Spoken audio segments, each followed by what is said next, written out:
one of the big guys. Truth is, we don't want to be. If you're over 50, Big Wireless has you paying for more data than you might need. Why? They might want you to cover the costs of younger people who do use all that data. If you're not using the data, you're probably being used. We've heard time and time again that some Big Wireless customers get stuck paying hundreds and even thousands more for years and years because they think it's hard to switch. Not with us. It takes just about 20 minutes and you can change your plan anytime without extra charges. We use the same towers as the big guys, so you'll get the same fast nationwide coverage without the Big Wireless bill. Our plans start at just $20 a month. And for a limited time, switch and get your second month free. Call 1-888-FREEDOM, visit consumercellular.com or a store near you and get your second month free today. Plans include $5 credit for auto pay and e-billing. See site for additional details. My name is Dale Pazinski. I volunteer with United Way to help the homeless in my community learn computer skills and build a basic resume. I don't just wear the shirt, I live it. Give, advocate, volunteer, Live United. Go to liveunited.org. Brought to you by United Way and the Ad Council. You're locked into Money Matters Radio, 1120 AM WBNW. This is the Money Matters Radio Network, WBNW 1120 AM and W275CM FM, Concord, Boston, the Money Matters Radio Network. Here at the Massachusetts Department of Elementary and Secondary Education, we are committed to all students not only attending, but succeeding at school. Your presence is powerful. Share why you attend at doe.mass.edu. Sponsored by the Massachusetts Department of Elementary and Secondary Education. As a busy mom to 4 kids, my to-do list is full. Trying to fit in exercise, eating right, and prioritizing self-care can feel next to impossible. While we can't add more hours to the day, we do have a great resource to help. Go Red for Women has easy tips, tools, and information to help you and your family live a healthier life. So to all the moms, the aunts, grandmothers, and amazing women out there doing it all, visit goredforwomen.org/momlife today. You take care of them, Go Red for Women will take care of you. Hi, this is Chuck and Mike from the Armstrong Advisory Group, and our guide this month is titled Owning Real Estate in Retirement. Mike, when we talk about someone who might be considering a move from where they've lived pre-retirement to a new location, what are some of the main things they need to consider? Yeah, I think that they need to focus on the costs first and foremost. I know a lot more goes into a decision like this than the costs alone, but what I find consistently is that folks in retirement overestimate how much they can save by moving and underestimate how much they're going to spend as they age to stay in their home. And so both of those factors are important when considering this big decision of, hey, do I consider downsizing or moving to another area? One of the other things that we've seen over the past few years is that some of those estimates of costs can change quickly as well. I think about insurance in Florida as an example, property taxes in parts of the country. These are things that you need to account for, and that those costs might change as you go through retirement. Yeah, I mean, some of them are easy to identify. Like, yeah, insurance costs have sure gone up a lot, and maybe they'll continue to do so. Electricity costs are another one. The others, though, are much more difficult to quantify. Like, I currently snow blow my driveway. How much longer will I be able to do that? How much longer will I be able to climb up the ladder and clean the gutters? Like, these are really complex questions that you need to very much think through as you age in your home. Our guide is titled Owning Real Estate in Retirement, and there are 2 ways to request it. The first is by calling 800-393-4001. The second is by going to armstrongadvisory.com. Again, the guide is titled Owning Real Estate in Retirement, and you can request it at armstrongadvisory.com. The proceeding was paid for by Armstrong Advisory Group, a registered investment advisor. Nothing in the ad or in any Armstrong guide is specific financial, legal, or tax advice. Consult your own financial, tax, and estate planning advisors before making any investment decisions. Armstrong may contact you to offer investment advisory services. Mark Vonner is the CEO of Veterans Development Corporation. Mark faithfully served his country from 1981 to 1984, and we're thrilled to have him as a partner and presenting sponsor of the DAV 5K Boston. Mark comes from a proud military family that includes his father Victor and brother Timmy. Mark talks often about how serving his country was one of the greatest achievements of his life, and it's one of the main reasons he chooses to give back to this special community. Mark is honored to continue the legacy that his father started when he built Veterans Development Corporation. Working to help many disabled veterans and their families has become a lifelong goal for Mark, and it's why he's taken the time to fully support the Disabled American Veterans Department of Massachusetts. You can join Mark and help our great American heroes today by making a donation to support the DAV Department of Massachusetts. Please visit dav5k.boston. That's dav5k.boston. Estate planning doesn't have to be complicated. Cushing & Dolan's new guide, The Simplicity of Joint Revocable Trusts, shows couples how to stay in control, avoid probate, and help protect what they've built for their family. Call 866-848-5699 right now and ask for your free copy today. That's 866-848-5699. Or request it online from our website, LegalExchangeShow.com. The proceeding was paid for and the views expressed are solely those of Cushing & Dolan. Cushing & Dolan and or Armstrong Advisory may contact you offering legal or investment services. Cushing & Dolan and Armstrong Advisory do not endorse each other and are not affiliated. This is Michael Valila, Adjutant of the Disabled American Veterans Department of Massachusetts. The DAV of Massachusetts has helped me and countless others adjust to civilian life through a variety of incredible programs. Through our local Veterans Assistance Program, we provide necessary services to veterans and their communities, such as food shopping, landscaping, and companionship, but we need your support. You can help by making a donation today. Please visit dav5k.boston. That's dav5k.boston.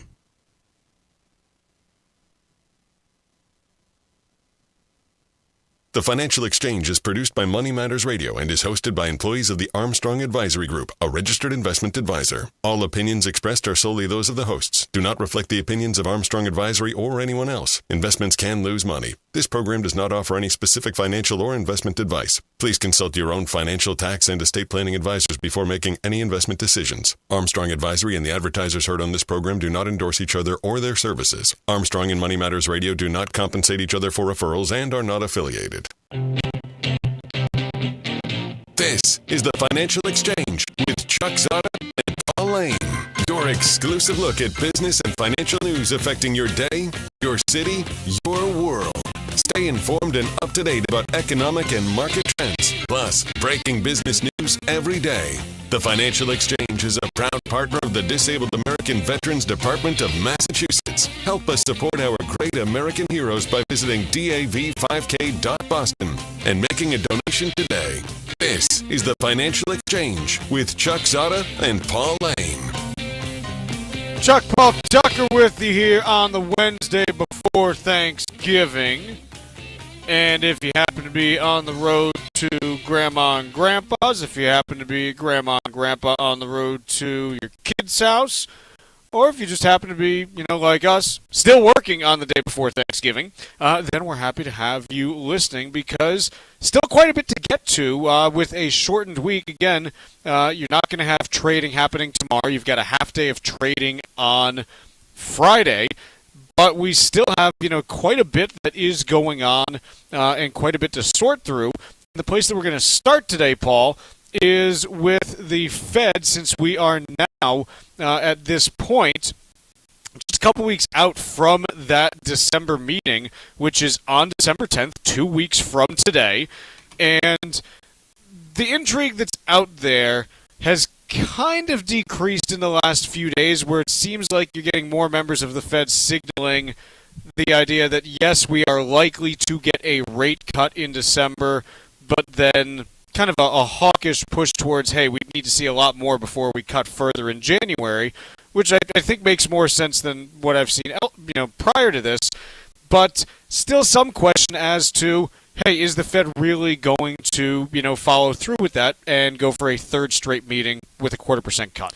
Yeah, it's been interesting to follow the last couple of weeks, Chuck. As you mentioned, the last, call it 3 to 5 business days, not so much, as it seems to be crystallized a little bit more clearly that we will see that rate cut in that December 10th meeting. But prior to that, it was more of a coin flip, 50-50. And yeah. I feel ultimately it was some commentary from whether it's New York Fed President John Williams coming out and sort of reiterating the Fed's course to cut, as well as a jobs report that you could argue for the month of September that wasn't fantastic. I mean, there was a good headline growth in jobs numbers, but we've seen how those can be revised down. The unemployment rate did tick up to 4.4%. So where we sit today, like you had mentioned, 83% probability looking at CMA futures right now that we do see that rate cut on December 10th. So it seems as if the policy trajectory is going to be, like you said, making this cut in December, but also creating a very high bar for future cuts. And it seems to be logical. There's really more risk probably that you run, Chuck, if you just say, you know what, we're going to stand pat here and wait another 6 or 7 weeks until our next meeting before we make a call. There's a lot of data that could come out during that time span that could make it that you probably should have cut in December. So why not go another 0.25% here? Yeah, and look, as I've been saying for the last couple of weeks, I hold both of these views simultaneously that, look, if you cut in September and October, I don't know that anything's happened in the interim where you say, no, we're not going to cut in December. Right. But I also say, look, whether the Fed does or does not cut in December, I also don't think it really matters because it's a 0.25% after the Fed has already cut interest rates by 1.5% over the last year and 2 months since last September. And so my view on this is, look, if you're not, seeing enough movement in the economy or seeing what you want to see from the 150 basis points in interest rate cuts that the Fed's already pushed through, I don't think that last 0.25% is going to be the thing that does it for you. No, it's not going to be the straw that breaks the camel's back. It's hard to figure out what your argument would be if you were so insistent on not cutting. If someone was in that camp, I guess it would be this idea that inflation's going to persist and be stickier than projected for the next few months here. But it's hard to do that. I mean, 3%, yeah, it's over the target of the Fed's 2% inflation goal, but I don't think enough evidence to keep it where it is on a rate perspective here. Yeah, the case that I think you could make, and I'm not saying this is where I am, because I really think they should be cutting in December. The case to be made, if you say, look, we shouldn't be doing any additional cuts, is we've done this 150 basis points in cuts now. The last 50 basis points was in the last few months, and based on the fact that inflation is still above where we'd like to see it, we need to see more evidence in order to have it get to the point where I'd be comfortable with more cuts. That's the hypothetical case. Right. I don't know that I agree with it because ultimately, like when you look at the economic data that we have out there right now, it shows that housing is still really struggling. And that's on the construction side. That's on the existing home sales side. It's on the renovation side. You're seeing this whether you're like basically anywhere that you look at it. You're seeing it. The only place that you are seeing a bit of a bright spot right now is the fact that new mortgage applications are picking up a little bit finally. But the interesting piece is the size of the mortgage applications is not, which indicates that, hey, these are smaller mortgages that are being taken out, which indicates, pricing is still under pressure. And the other thing that I've seen speculated that I don't have the hard data on right now is that this could be happening just because the prevalence of all cash deals is down since you just don't have all this extra cash sloshing around like you did a few years ago. And so the additional mortgages is not representative of a real uptick in activity, but just more purchases moving to using financing as opposed to using cash. Sure. But otherwise, like you look at existing home sales data, basically been between like 3.9 million and 4.25 million for the last 3 years. No shift. New construction, slowing. We're seeing it. Unsold inventory of new construction, growing. Home Depot coming out saying, yeah, our earnings weren't that good this quarter. We, started to see some, negative trends developing there. They blamed it on a lack of hurricanes and other extreme weather that normally shows up at the end of Q3, but still something that, is kind of troubling. So if you're saying, hey, like the Fed's got to cut this extra 0.25% to help housing, well, the first 1.5% of cuts hasn't really helped housing very much. Yeah, that's a beast unto itself that's going to be hard to tame with just the interest rate side of things here. And then you have a labor market on top of that is, not in a great spot. Yeah, it's meh, and we'll see what the next couple months look like. I do wonder that it seems like, Chuck, more and more on the show we're covering stories. HP is another one. Yesterday announced that they were going to lay off 3,000 to 4,000 employees. It just seems like that announcement from public companies is more and more prevalent. That doesn't obviously immediately happen. It's something that phases in over time. So you wonder what the employment picture looks like heading into 26, and that's of paramount concern for the Federal Reserve, and probably prompts this cut that we've been talking about here. Now, the other piece that if you want another case for the Fed not cutting, is it safe to say that the economy this year's had a decent chunk of uncertainty thrown at it? Oh, yeah. Right? April it seems has. like 2 years ago. It seems like we've been up, down, and all around this year. There's been some uncertainty out there. And the thing that I come back to in a lot of these things is what matters isn't whether the uncertainty is present or not. It's whether companies have, kind of learned to live with it and basically incorporate it into their plans and then figure out how to go from there. It's almost like the rate of change of the uncertainty is what matters. And I do look forward to 26, and I say, look, the year-over-year comps in a lot of different areas are going to get pretty easy next year, and so all it takes is a little bit of marginal improvement, and you might see the economy start to pick up, noticeably. And with that, if it does, that potentially has, an uptick in inflation that could go along with it. And so the case for not cutting is, if a Fed member is looking out at, their models for how this all, fits together and says, yeah, we see something, potentially similar happening, then that could be a convincing case also where they say, yeah, we don't want to be, cutting right to the end of 25. If we think that, starting, end of Q2 of next year, maybe we need to start hiking again. Right. So that's another potential case that's out there. Let's take a quick break here. When we come back, we've been talking about interest rates a lot. Let's talk about the other piece that the Fed manages, the Fed balance sheet. Where does it stand now relative to a couple years ago? Where is it going? We'll discuss when we come back. This is your home for the most comprehensive coverage of the economy and the trends on Wall Street. This is the Financial Exchange Radio Network.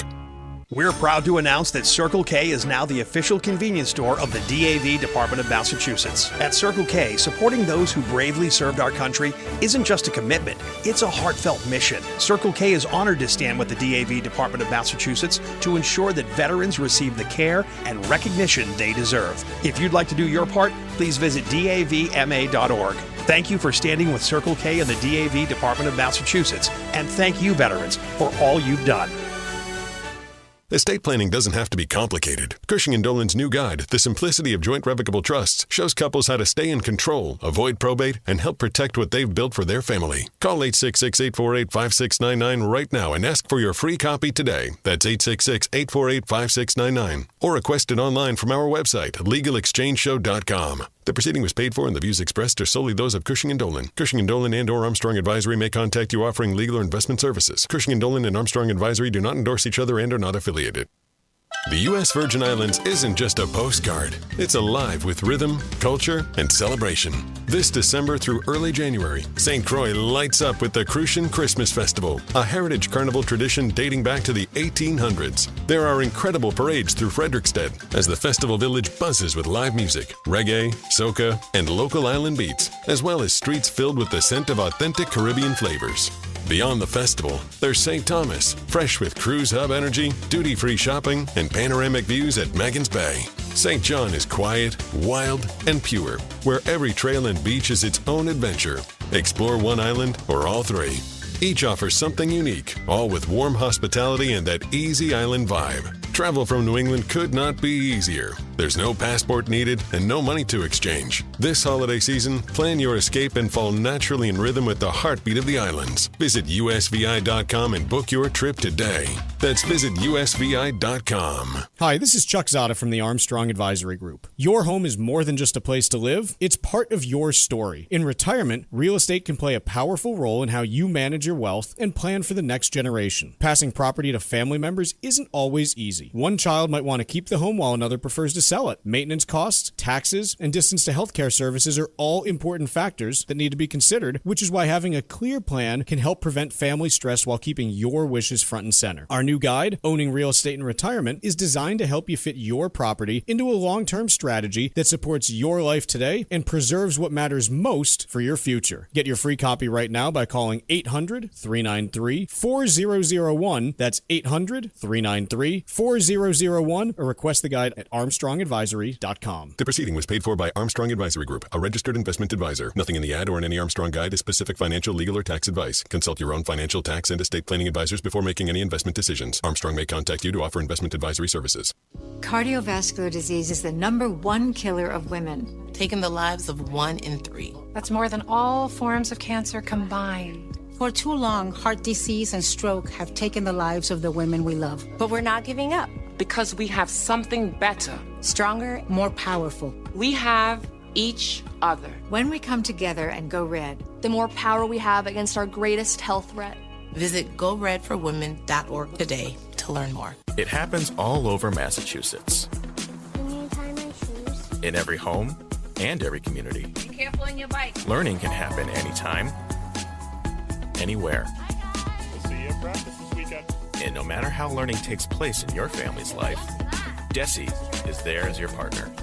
The Massachusetts Department of Elementary and Secondary Education. Never stop learning. Find out more at mass.gov/back-to-school. Sponsored by the Massachusetts Department for Elementary and Secondary Education.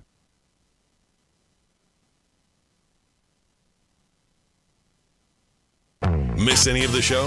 Catch up at your convenience by visiting financialexchangeshow.com and clicking the on-demand icon where you'll find all of our interviews and full shows. This is your home for the latest business and financial news in New England and around the country. This is the Financial Exchange Radio Network.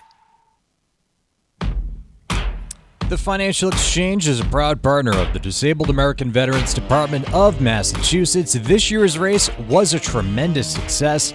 And if you act fast, you can sign up for next year's race during our early access registration period through November 30th. Discounts are available, but again, you have to register by November 30th for those discounts. Visit dav5k.boston and secure your spot today. That's dav5k.boston. Paul, the Federal Reserve has a balance sheet. What is it? Why do they have it? And why are we talking about it now?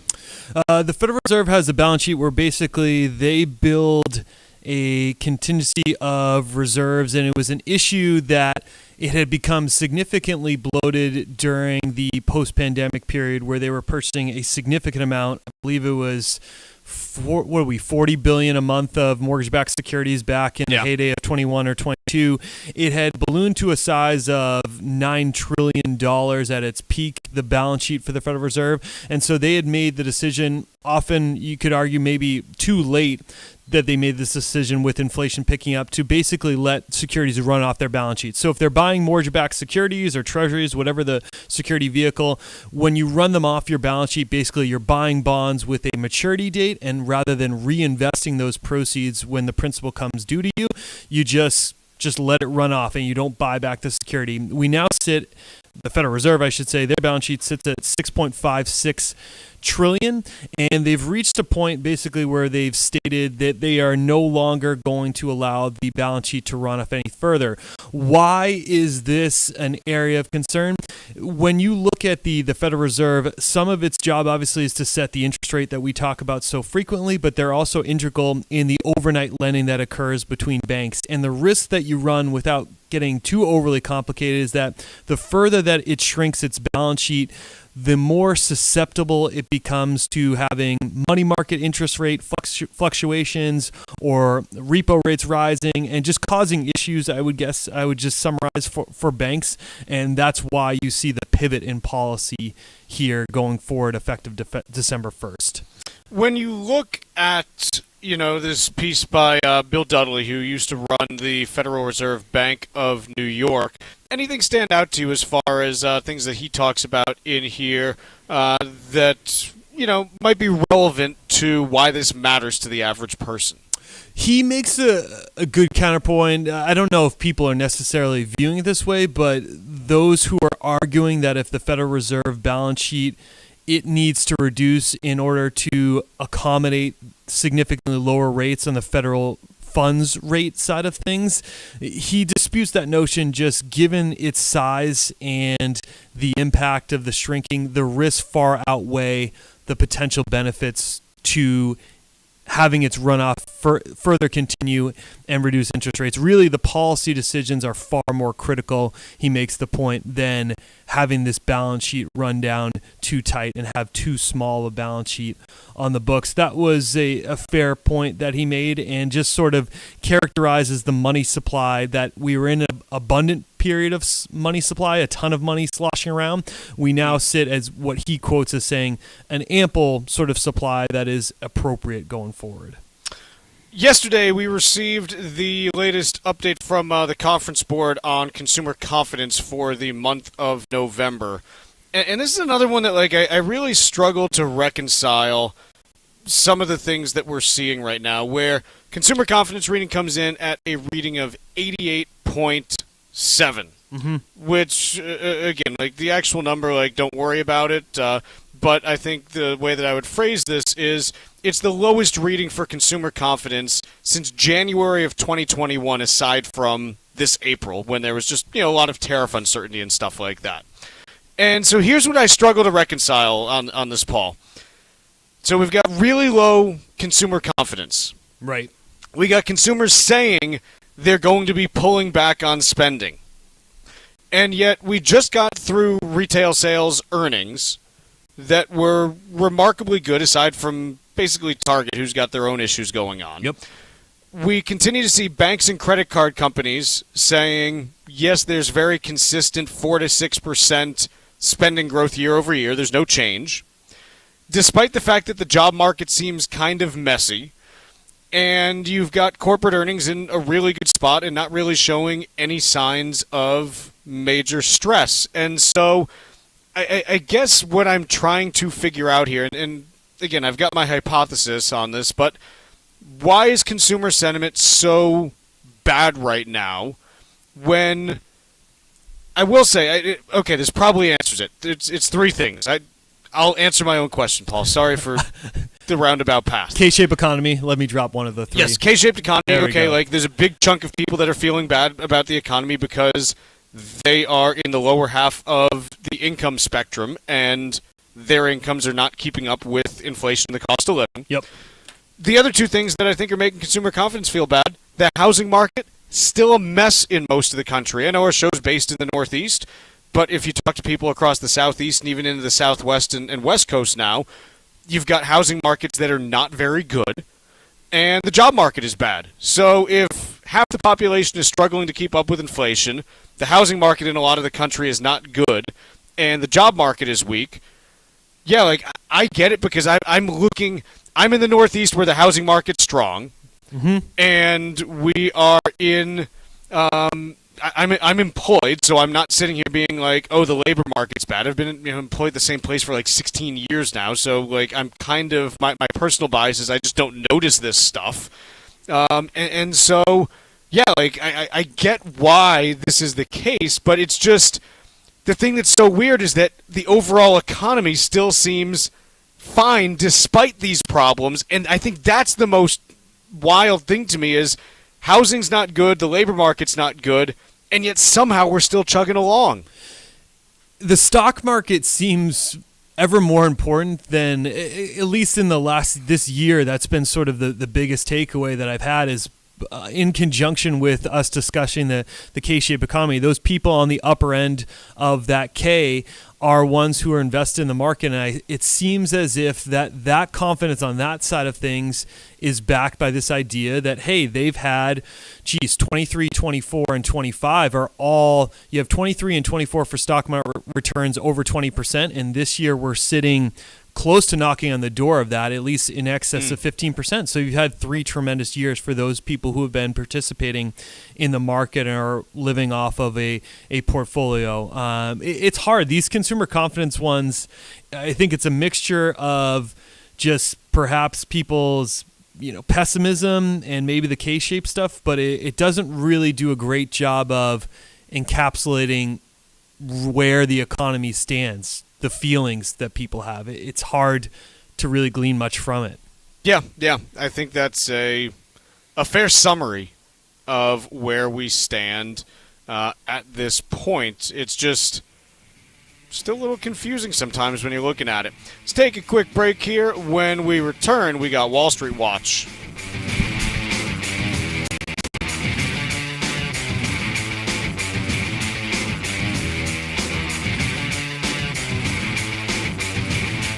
Like us on Facebook and follow us on Twitter @TFE Show. Breaking business news is always first, right here on the Financial Exchange Radio Network. Hi, this is Chuck Zodda from the Armstrong Advisory Group. Your home is more than just a place to live. It's part of your story. In retirement, real estate can play a powerful role in how you manage your wealth and plan for the next generation. Passing property to family members isn't always easy. One child might want to keep the home while another prefers to sell it. Maintenance costs, taxes, and distance to healthcare services are all important factors that need to be considered, which is why having a clear plan can help prevent family stress while keeping your wishes front and center. Our new guide, Owning Real Estate in Retirement, is designed to help you fit your property into a long-term strategy that supports your life today and preserves what matters most for your future. Get your free copy right now by calling 800-393-4001. That's 800-393-4001, or request the guide at armstrongadvisory.com. The proceeding was paid for by Armstrong Advisory Group, a registered investment advisor. Nothing in the ad or in any Armstrong guide is specific financial, legal, or tax advice. Consult your own financial, tax, and estate planning advisors before making any investment decisions. Armstrong may contact you to offer investment advisory services. Are you over the age of 50? Want peace of mind and financial security for your family? Here's an important message to you from Senior Care USA. The average funeral now costs over $10,000. That leaves your loved ones the burden of paying your debts and funeral costs. Our plans start as low as $1 per day and will pay your family up to $30,000 to help pay for your funeral and other expenses. There are no medical exams. Your rates will never increase, and your plan cannot be canceled, regardless of your medical conditions, as long as you make your premium payments. Get up to $30,000 in final expense insurance. Call now for free information. Just answer a few simple questions and get approved right over the phone in just a few minutes. Call right now. Call 800-378-3818. 800-378-3818. 800-378-3818. That's 800-378-3818. Mark Vonner is the CEO of Veterans Development Corporation. Mark is a career military man, having served for nearly 20 years, and we are so thrilled to have him and his company as a key partner and the presenting sponsor of the DAV 5K Boston. Mark comes from a proud military family, including his father Victor and his brother Timmy. Mark talks often about how serving his country was one of the greatest achievements of his life, and that's one of the key reasons that he chooses to give back to this special community. Mark is honored to continue his legacy that his father started when he built Veterans Development Corporation. Working to help many disabled veterans and their families has become a lifelong goal for Mark, and it's why he's taken the time to fully support the DAV Department of Massachusetts. You can join Mark Vonner and Veterans Development Corporation and help our great American heroes today by making a donation or becoming a sponsor. Simply visit dav5k.boston. That's dav5k.boston. This is Tucker Silva of the Financial Exchange Show, and I'm joined today by estate planning attorney Todd Lutzke from the law firm of Cushing & Dolan with your Financial Exchange quick tip of the day. And today we're talking about joint revocable trusts. Todd, a lot of people think estate planning is complicated or something they can put off. Can you explain how a joint revocable trust can actually make things simpler for couples who just want to protect what they've built and keep things easy for their family? Sure. Joint trusts are really so underutilized, but they're really the most important and easiest way to do planning. Many people think of two trusts, right? Splitting everything between a husband trust and a wife trust. Well, this already makes it simpler. If you have just one trust, you can both put your assets in the trust, whether you contribute the joint bank account or the joint brokerage account or the joint real estate and rental properties. It's easy. Just put it all into one trust and you're both trustees. So funding is simpler, operation is simpler, and most importantly, you can actually get a better result for moderate estates from an estate planning standpoint. Because on the first death, you get to cram down all the assets that are in the joint trust to get a step up in basis, whereas if you've separated the assets between the two trusts, you're only going to be able to cram down half as much. And if you do the planning right, you can actually use these trusts to get a double step up in basis when the surviving spouse dies. Learn how you can avoid probate, eliminate estate taxes, protect your kids' inheritance, and keep your money in your family. Request this brand new guide from Cushing & Dolan. It's called The Simplicity of Joint Revocable Trusts. Call 866-848-5699. That's 866-848-5699. Or you can request it from their website, legalexchangeshow.com. The proceeding was paid for and the views expressed are solely those of Cushing & Dolan. Cushing & Dolan and or Armstrong Advisory may contact you offering legal or investment services. Cushing and Armstrong do not endorse each other and are not affiliated.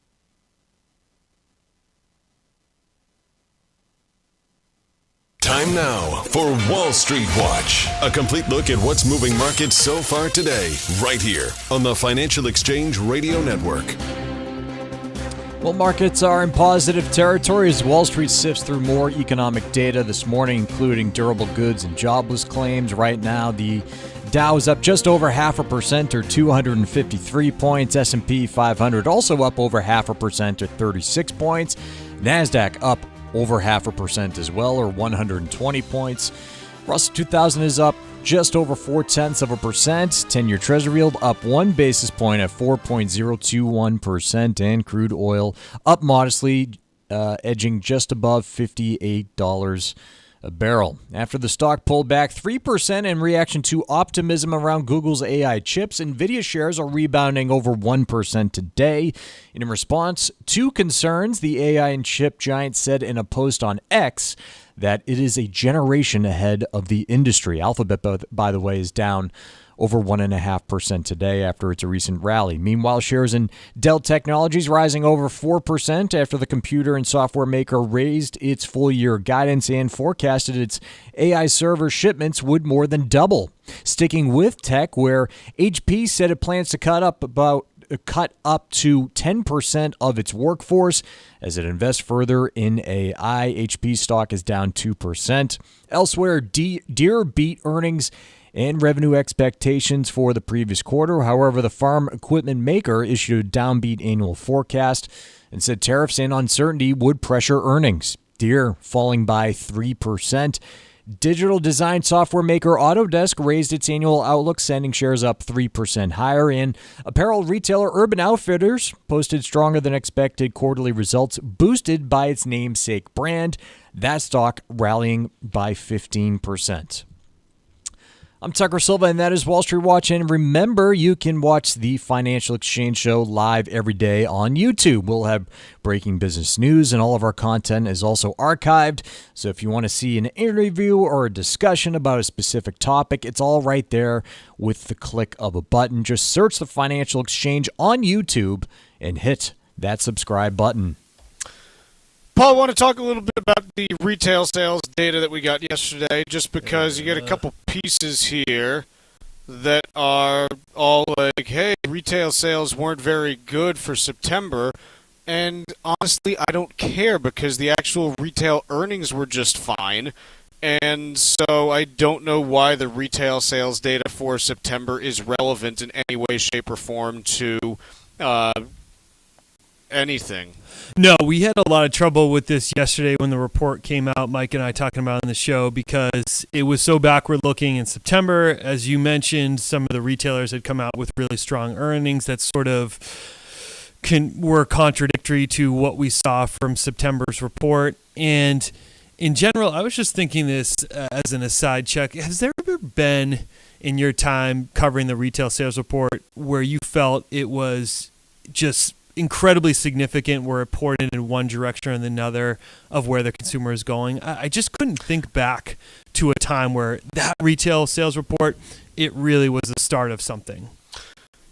Well, I do think it is informative because it helps to give us guidance. I'm a big believer still that traditionally in the business cycle, demand is what leads employment. And so I do think that the early signs that demand was going to go screaming higher back in 2021 was when retail started moving in that direction, Sure. and pretty soon you saw inflation just cooking up as a result of it. And so I do think it can be informative, but I also think, look, aside from what we saw from 2020 through 23, we haven't really seen any major variations in business cycles in almost 20 years now. Mm-hmm. The U.S., aside from the COVID recession, hasn't been in recession since in almost 20 years now. It's going to be 2026 next year. I know it's hard to believe, but the financial crisis was almost 20 years ago now. Right. And so this is kind of what gets at what a lot of people have been saying about markets and macroeconomics, which is this stuff, nothing matters. The economy just does what it does. And I get why there's that sense out there, because basically, aside from COVID, nothing's really mattered to the economy in the last 20 years as far as, will it go into recession or not. Even now, for all of the ink spilled on, hey, will there be a recession in 2023? Will there be a recession in 24? Now it's, will there be one in 25? Now it's going to be, will there be one in 26? Sure.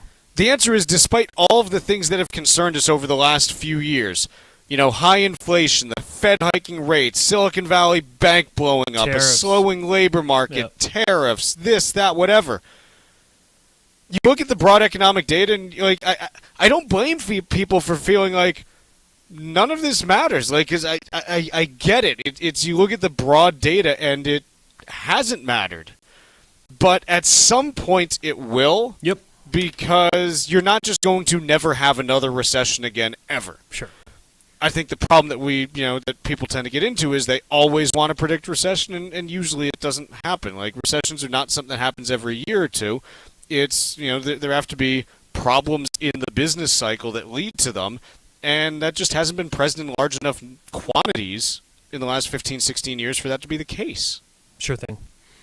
So that's kind of where I am on that side. I do want to talk about something that's kind of meaty in markets over the last week or so, which is the Googs. I'm excited about this. I am too. So Google's a company, if you've been listening to our show for a while, you know that I've kind of had this feeling about Google for the last 5 or 6 years where it's kind of just what do they do? What's interesting about them? They're basically an online ad, not monopoly because Facebook is out there in that space and Amazon's big too, but they're all kind of just, huge in that space. It's kind of okay, do you do anything interesting anymore? And the answer is maybe. I'm not willing, I don't know enough to say yes definitively, but here's the thing. The big Google announcement last week was that their Gemini 3 AI platform basically dominates all previous platforms in terms of how it performs on tests. The bigger news was under the surface, which is, hey, the training was done on Google's own self-developed chips. Yep. Now, quick and dirty, summary of this, just so that when you're at, Thanksgiving dinner, you can talk about this and sound smart. Little TPU, GPU chatter. Oh, boy, we're going to get there. So, NVIDIA, who makes most of the chips for AI applications to this point, their chips are known as GPUs, which historically have been graphics processing units. back during, the last 20 years or so, if you wanted to play Counter-Strike or, the latest Call of Duty and have it look the best, you needed the strongest graphics processing unit, the strongest GPU, to be able to handle that load, because it takes a ton of computing power to render 3D graphics in real time. It's a lot for a computer to do that. So NVIDIA's growth into this company that uses those GPUs for AI makes a lot of sense, because they've already been developing technology that has a ton of power to handle large-scale computing tasks for years. It's been their bread and butter. Google, or Alphabet, back in 2015, developed what they call the Tensor Processing Unit. Tensor spelled T-E-N-S-O-R, or the TPU. And basically, what TPUs are designed to do, they're designed to process a ton of volume in terms of operations, but not with a ton of precision. So basically, just get me as much information as possible, and then we can sort through it on the back end. And they're custom built for specific uses, generally for machine learning and artificial intelligence. And so the big thing with this, this announcement that Google used their own self-developed TPUs for training their latest model is, hey, if the latest and greatest model is this much better, and they didn't use NVIDIA chips, and Google's own chips are a lot cheaper and, both to make and operate than Google's chips, hey, that's a potentially huge threat to NVIDIA's chip business, because if companies realize that there's more competition, NVIDIA has two options. Either A, develop things that are just so much better than everyone else that people have to use your stuff, but that doesn't look like the case here. Or NVIDIA is going to have to start cutting its prices in order to compete, which means that fat margin, that is the reason why NVIDIA's earnings just keep going up and up and up, is going to get eaten into, and more competition, again, means that not everybody's going to be a winner in the AI space. I think this is fascinating. Me too. This is the story that captivates me the most when you talk about markets. I would push back on your notion that Google's boring. I mean, Waymo itself as a business that's carved within Google is pretty fascinating. I know it doesn't really translate to the bottom line if we're looking at revenue, but also they've done a lot of things right. I mean, over the years, for sure, they're all over the place. And what's really happened over the course of the last month or so, in addition to what you mentioned with Gemini, and this is really only in the last week or two, is now that these TPUs that we just spoke about are going to be available for other companies to use. Typically, Google had just developed this in-house and used it for the Gemini 3 model, training it on its own chips. Now it just announced that 1 million chips are going to be sold to Anthropic, another artificial intelligence company that builds a large language model. And then the rumors that came out over the course of the last few days was that Meta was considering using Google's chips in its data centers as early as 2027, and perhaps renting them out as early as next year. Google's positioning across everything in artificial intelligence, it's funny how we were just talking about them not getting broken up as a monopoly a month or so ago, and all of a sudden they're woken up with a lot going here in their favor. Quick break here. When we come back, we're talking Turkey after this. Missed any of the show? The Financial Exchange Show podcast is available on Apple, Spotify, and iHeartRadio. Hit the subscribe button and leave us a 5-star review. This is the Financial Exchange Radio Network. Mark Vonner is the CEO of Veterans Development Corporation. Mark is a career military man, having served for nearly 20 years, and we are so thrilled to have him and his company as a key partner and the presenting sponsor of the DAV 5K Boston. Mark comes from a proud military family, including his father Victor and his brother Timmy. Mark talks often about how serving his country was one of the greatest achievements of his life, and that's one of the key reasons that he chooses to give back to this special community. Mark is honored to continue his legacy that his father started when he built Veterans Development Corporation. Working to help many disabled veterans and their families has become a lifelong goal for Mark, and it's why he's taken the time to fully support the DAV Department of Massachusetts. You can join Mark Vonner and Veterans Development Corporation and help our great American heroes today by making a donation or becoming a sponsor. Simply visit dav5k.boston. That's dav5k.boston. Planning for the future is challenging. At Cushing & Dolan, we believe that sometimes the simplest step can make all the difference. A joint revocable trust allows married couples to stay in control of their assets while making sure those assets are distributed properly. Our new guide, The Simplicity of Joint Revocable Trusts, shows how couples can take advantage of both the $13.99 million federal exemption and the $2 million Massachusetts exemption without losing benefits when one spouse passes away. This trust may help you avoid probate, reduce estate taxes, and even provide a step up in basis that can save your family money when it's time to sell your home or investments. Learn how to make your estate plan work smarter, not harder. Call 866-848-5699 right now and ask for your free guide today. That's 866-848-5699. Or you can request it online from our website, legalexchangeshow.com. The proceeding was paid for and the views expressed are solely those of Cushing & Dolan. Cushing & Dolan and or Armstrong Advisory may contact you offering legal or investment services. Cushing & Dolan and Armstrong Advisory do not endorse each other and are not affiliated. Hi, this is Chuck Zodda from the Armstrong Advisory Group. Your home is more than just a place to live. It's part of your story. In retirement, real estate can play a powerful role in how you manage your wealth and plan for the next generation. Passing property to family members isn't always easy. One child might want to keep the home while another prefers to sell it. Maintenance costs, taxes, and distance to healthcare services are all important factors that need to be considered, which is why having a clear plan can help prevent family stress while keeping your wishes front and center. Our new guide, Owning Real Estate in Retirement, is designed to help you fit your property into a long-term strategy that supports your life today and preserves what matters most for your future. Get your free copy right now by calling 800-393-4001. That's 800-393-4001 or request the guide at armstrongadvisory.com. The proceeding was paid for by Armstrong Advisory Group, a registered investment advisor. Nothing in the ad or in any Armstrong guide is specific financial, legal, or tax advice. Consult your own financial, tax, and estate planning advisors before making any investment decisions. Armstrong may contact you to offer investment advisory services. Let's talk LDL. AKA bad cholesterol. The higher your LDL cholesterol, the higher your risk of a heart attack or stroke. Your health matters. Know your number. Talk to your doctor and get your cholesterol checked. And learn how to help lower your LDL bad cholesterol. Because your health is in your hands. Find out more at heart.org/LDL. It happens all over Massachusetts.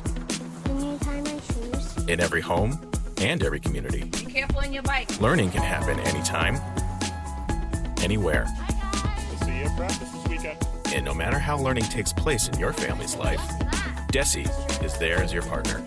The Massachusetts Department of Elementary and Secondary Education. Never stop learning.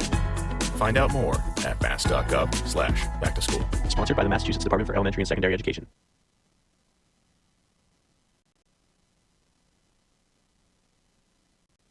Find daily interviews and full shows of the Financial Exchange on our YouTube page. Like us on YouTube and get caught up on anything and everything you might have missed. This is the Financial Exchange Radio Network.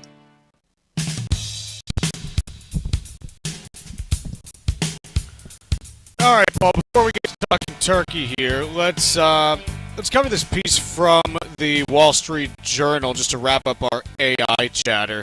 It's titled, "Is it really possible to spend too much on AI?" What's it talk about, and what are your thoughts? Chuck, the reason that this piece is grinding my gears and I think it's inaccurate is because this goes on in the piece here to make an example of Intel and the spending that it did under former CEO Pat Gelsinger in 2021, where they committed a significant amount of capital to build out their capability to manufacture chips. So Intel historically, we were talking about chips in the segment before, had both designed and manufactured chips.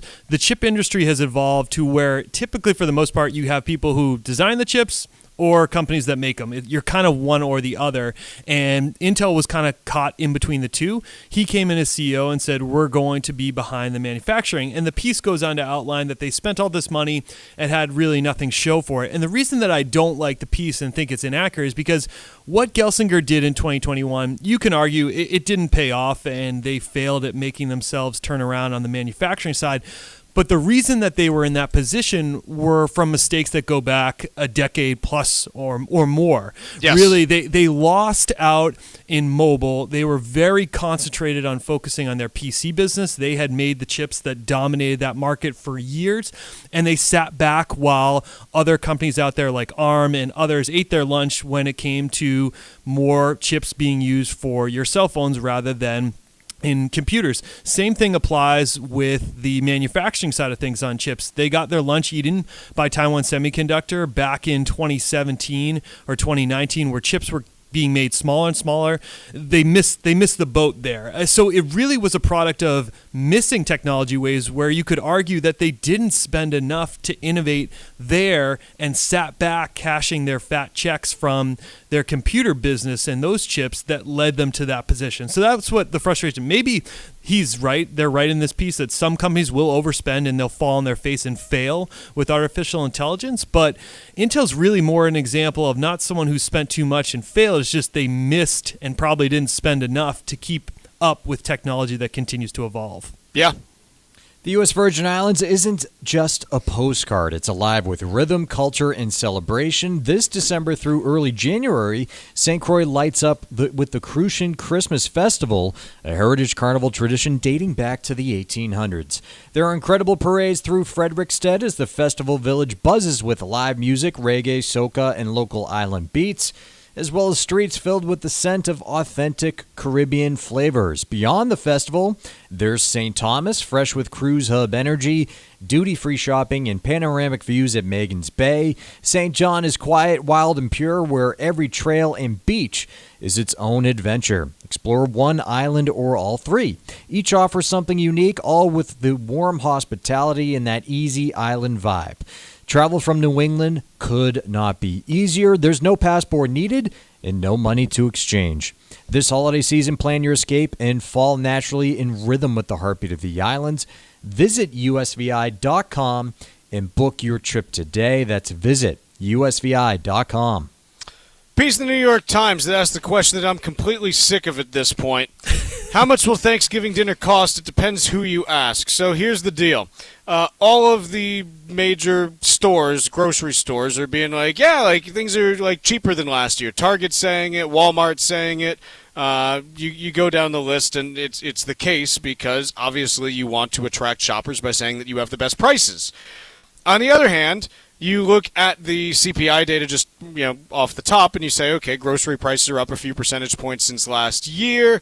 Then you go and you look at Purdue University, who says wholesale turkey prices are up 75% from last year, because remember, the time when grocery stores are ordering turkeys for the next year is generally last winter, because they order in advance to not have to pay spot prices when actually buying in the open market. You've got Deloitte, who's saying that Thanksgiving prices are 0.6% higher. And quite honestly, like, the idea that, hey, we're going to accurately judge what people are feeling on inflation from what Thanksgiving dinner costs really bothers me. I don't understand why it's become the focus point over the course of the last week here that the Thanksgiving dinner is where we have to measure pricing changes, and why and how the White House has to hang their hat on lower prices or higher prices. I get why politicians of anywhere want to say, hey, prices are lower. I totally get it. But like this battleground that Thanksgiving dinner is now, it's like, oh my goodness, like the conversation over Thanksgiving dinner should not be which index are you using to track the price of Thanksgiving dinner. It's impossible, and the metrics they're using here, everybody's shifting around the different items in the package with, this meal was 15 items, this one's 10. If you take out these things, it's more expensive. It just made my head spin, this whole sort of chatter over the course of the last few days here on the cost of a Thanksgiving meal. So let's cut through it all. Paul, what's your favorite side dish? Stuffing. You? Tucker? I don't think it's a debate, really. Like, I think stuffing should be excluded. The real question is number 2. So stuffing, I've always had the point that it should be a 4-season side dish, not just a Thanksgiving. Yep. I go green bean casserole for number 2. Not bad. Mm-hmm. I mean, I got to go mashed potatoes. I was going to go mashed potatoes. Gravy smothered, covered in gravy. Yeah. Again, you can have that anytime. It's an anytime deal. Quick break here, hour 2. Coming up in a little bit.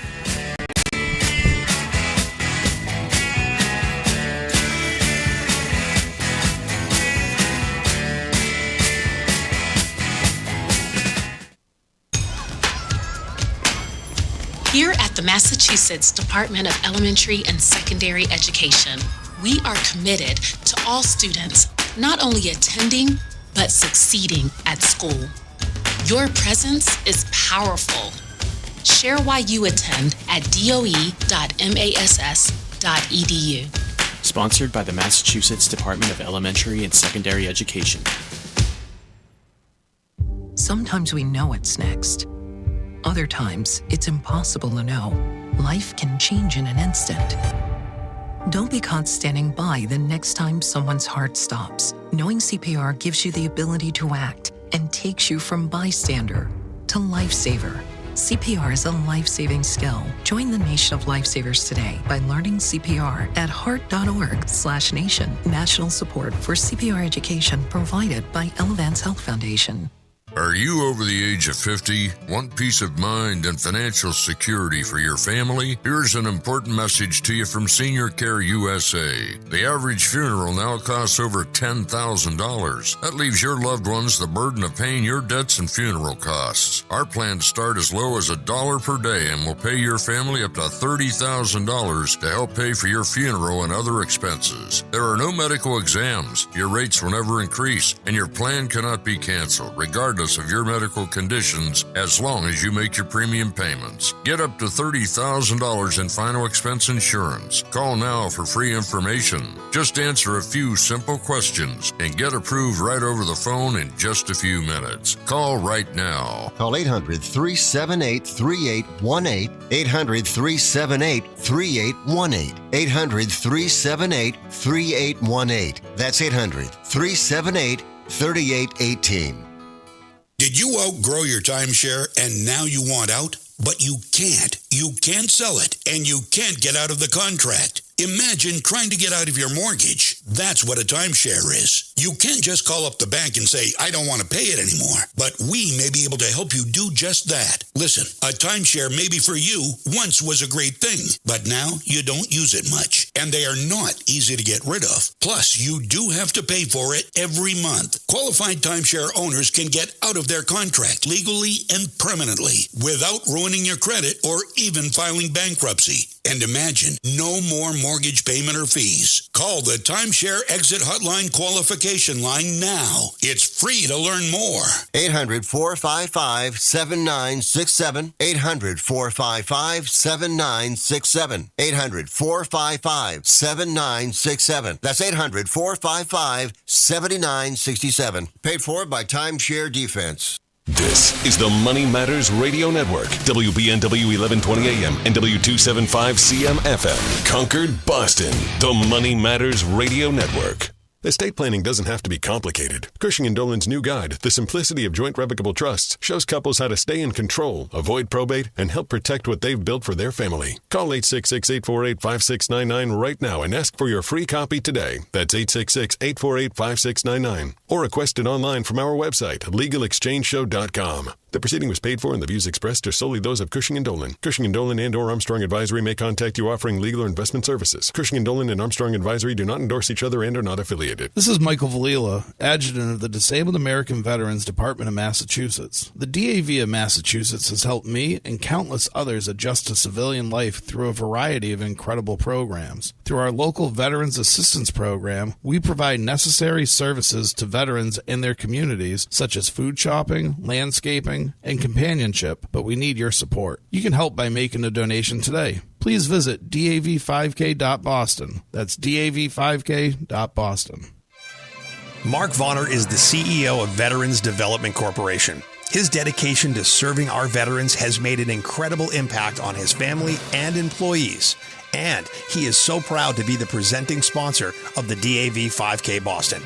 This is Brittany Vonner. I'm a registered nurse who is now working as an assistant project manager at Veterans Development Corporation. Working with my father, Mark, has been an incredibly rewarding experience. Our company is dedicated to serving VA hospitals and veteran communities. We don't just build facilities, we build environments that support healing, resilience, and family. We are so proud to see our work directly impact the lives of veterans and the professionals who care for them. This rich history is why we care so much about supporting great organizations such as the Disabled American Veterans Department of Massachusetts in the work they do to care for our veterans. Join Veterans Development Corporation in thanking our great American heroes. Please visit dav5k.boston to show your support today. The U.S. Virgin Islands isn't just a postcard. It's alive with rhythm, culture, and celebration. This December through early January, St. Croix lights up with the Crucian Christmas Festival, a heritage carnival tradition dating back to the 1800s. There are incredible parades through Frederiksted as the festival village buzzes with live music, reggae, soca, and local island beats, as well as streets filled with the scent of authentic Caribbean flavors. Beyond the festival, there's St. Thomas, fresh with cruise hub energy, duty-free shopping, and panoramic views at Maggins Bay. St. John is quiet, wild, and pure, where every trail and beach is its own adventure. Explore one island or all three. Each offers something unique, all with warm hospitality and that easy island vibe. Travel from New England could not be easier. There's no passport needed and no money to exchange. This holiday season, plan your escape and fall naturally in rhythm with the heartbeat of the islands. Visit usvi.com and book your trip today. That's visit usvi.com. Hi, this is Chuck and Mike from the Armstrong Advisory Group, and our guide this month is titled Owning Real Estate in Retirement. Mike, for someone who wants to own multiple properties in retirement, maybe a warm weather and a summer property, what do you end up doing as far as, trying to negotiate and navigate that decision? Well, it's a lot of questions to answer. How much time are we going to spend in one place versus another? Where am I going to be a resident? If I am, leaving between two different homes, where do I feel comfortable being a resident? I get this question all the time. How much will I get in tax savings, for instance, by moving to a no income tax state? And what ends up happening, though, sometimes is they make that decision based on income tax and don't realize where a lot of the cost savings comes, which is estate taxes. And so if I'm going to own multiple properties, where do I intend on actually making my residency? And will I be able to commit to that for the long term is an important one. Another piece there, look, at a certain point in everyone's life, that travel and moving between two places and even maintaining two places becomes challenging. When do you typically see those kinds of conversations being navigated? For most folks, I see it in the 70s and early 80s. That's when this stuff starts to change for a lot of people, but ultimately it's customized to each individual, and you might be able to afford one scenario if you're willing to rent out your property for a period of time. Sure. It really comes down to customizing for your situation. Our guide this month is titled Owning Real Estate in Retirement, and you can request it by calling 800-393-4001 or going to armstrongadvisory.com. That guide again is titled Owning Real Estate in Retirement, and you can request it by calling 800-393-4001. The proceeding was paid for by Armstrong Advisory Group, a registered investment advisor. Nothing in the ad or in any Armstrong guide is specific financial, legal, or tax advice. Consult your own financial, tax, and estate planning advisors before making any investment decisions. Armstrong may contact you to offer investment advisory services.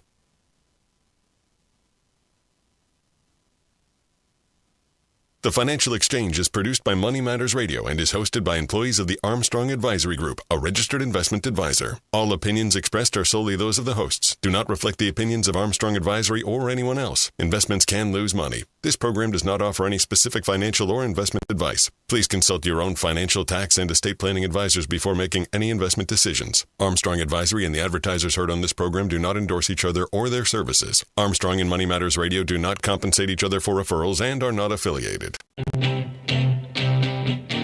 This is the Financial Exchange with Chuck Zodda and Paul Lane. Your exclusive look at business and financial news affecting your day, your city, your world. Stay informed and up to date about economic and market trends, plus breaking business news every day.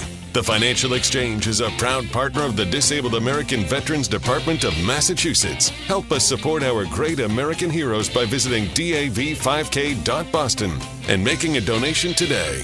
This is the Financial Exchange with Chuck Zodda and Paul Lane. Chuck, Paul, and Tucker with you here the day before Thanksgiving. Hope all your travel is going smoothly at the moment.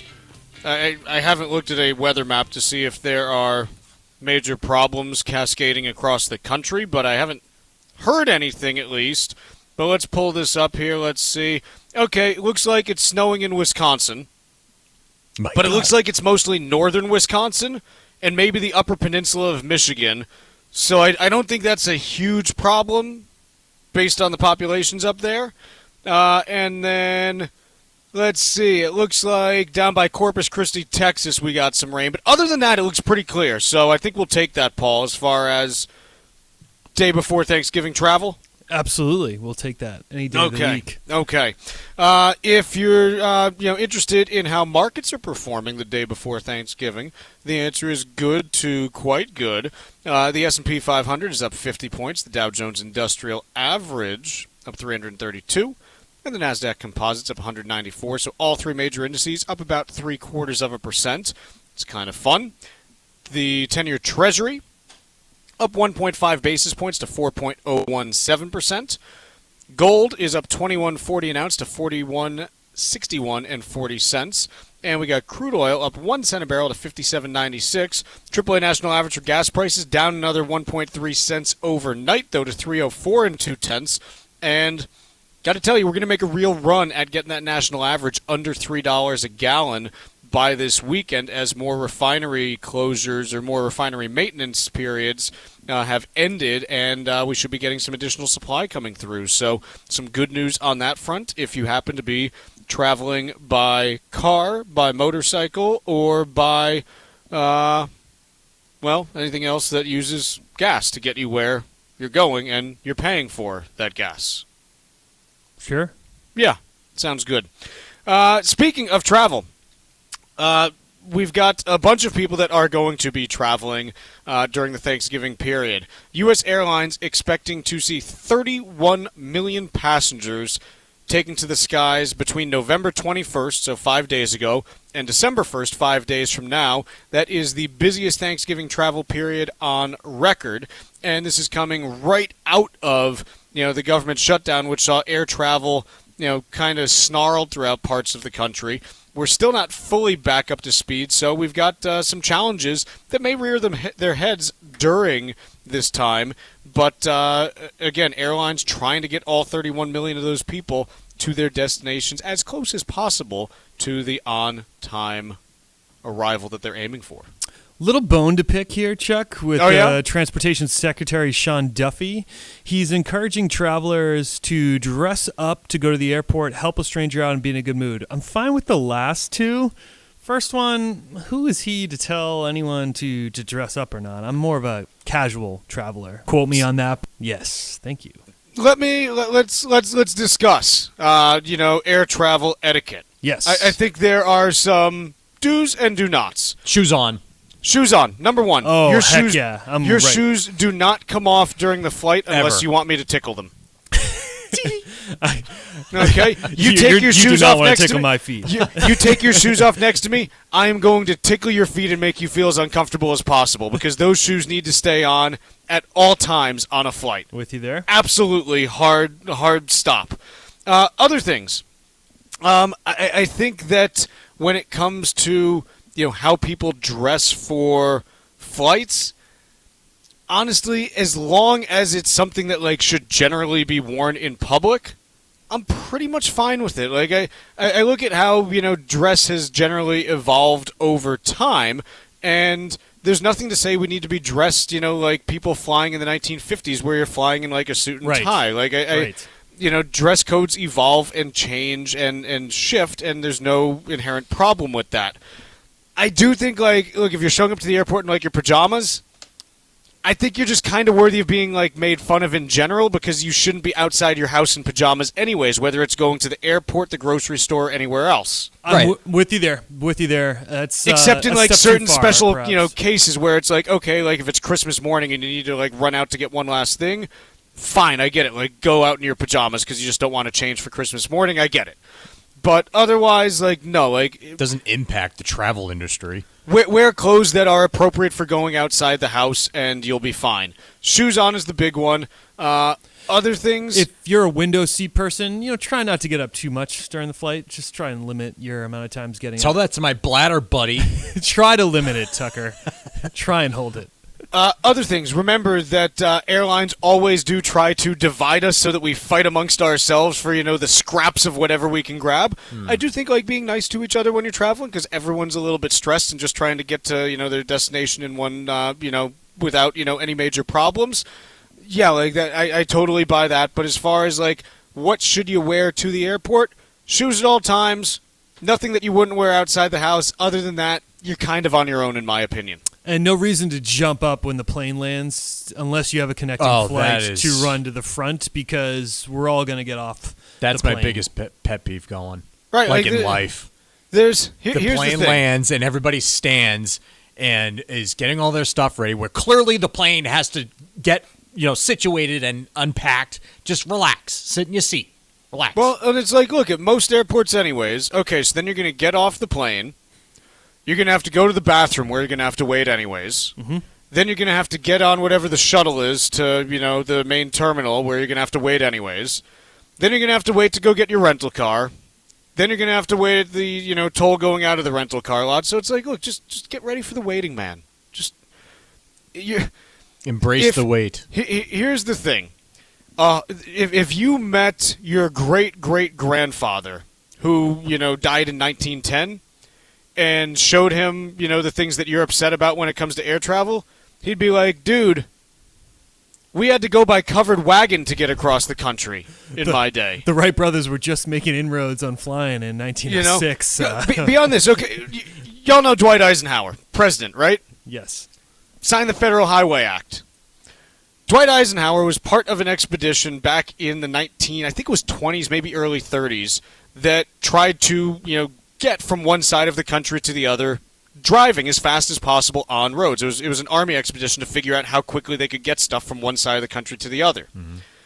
It took 62 days for them to do it. Ooh. Wow. So even Dwight Eisenhower, who, again, like, saw a whole bunch of planes, flew on a whole bunch of planes in his lifetime, would probably be like, yeah, guys, you don't need to, like, make up the extra minute trying to be Usain Bolt getting off the plane. You're going to get there just fine. The turkey will be okay. Well said. Where do you stand on the recline seat feature? I think everyone should recline, but I'm a little dude, so... Listen, the chair was made to recline, therefore you should be able to recline. I just don't know about going all the way back, though. What Perhaps problem there's does a the all the way middle back ground. cause? Like, I guess here's where I For the land screen, on this. for the person behind them. So then don't make them recline. So it's my responsibility to make sure that the person behind me can watch Zootopia as easily as possible. There's this cascading effect where the last row of the plane, if everyone went by that premise and everyone had to recline, would be in trouble. That's why you don't book the last row of the plane. Fair. It's you don't book that, and you don't book the exit row if you don't want to recline. Like, it's you avoid those 3 rows and you'll be perfectly fine. So yeah, I'm pro reclining. I am very much the person in the center seat gets both armrests because they're in the center seat. Absolutely. And the people in the aisle and window, you get the one armrest on the outside each. What's preference, window or aisle? I'm a window guy myself. I'm an aisle guy because I pee so much. I'm a window guy because I'm a camel and can hold it. Yeah, a large bladder, and I like to fall asleep, so I'm not trouble for anyone. Lean on the water. Lean on the window. Yep, I'm with you. That's where I live at this point. I'm trying to think of other items aside from the shoes. Oh, don't be on your Bluetooth making phone calls. Oh, sure. Yeah. Like, definitely. The whole plane does not want to hear what you're doing. Well, you can't anyways because you're supposed to shut it off. There are people who do. There are people who do, so we don't need that. Other things. Do not listen to the speakers on your tablet or computer. Get headphones. Yes. We don't need to hear, I don't think I've ever come across that. I've seen it. I've seen it a few times. Other things. If someone's traveling with a child, don't give them any crap about their kid being noisy or crying. It's just, it's how it's going to be, and they are far more freaked out about their kid than you are. The counter to this is if a parent is not saying anything to their kid who is kicking your seat, yes, you should probably then say something to the parent about, hey, could you please stop your child from kicking my seat? Definitely. I think that's totally fine. Let's take a quick break here, and when we return, we've got trivia, and then let's talk about whether or not Black Friday deals look lame this year. Hear the Financial Exchange every day from 11 to noon on SiriusXM's Business Radio Channel 132. Keep it here for the latest business and financial news and the trends on Wall Street. The Financial Exchange is now live on SiriusXM's Business Radio Channel 132. This is the Financial Exchange Radio Network. The U.S. Virgin Islands isn't just a postcard. It's alive with rhythm, culture, and celebration. This December through early January, St. Croix lights up with the Crucian Christmas Festival, a heritage carnival tradition dating back to the 1800s. There are incredible parades through Frederiksted as the festival village buzzes with live music, reggae, soca, and local island beats, as well as streets filled with the scent of authentic Caribbean flavors.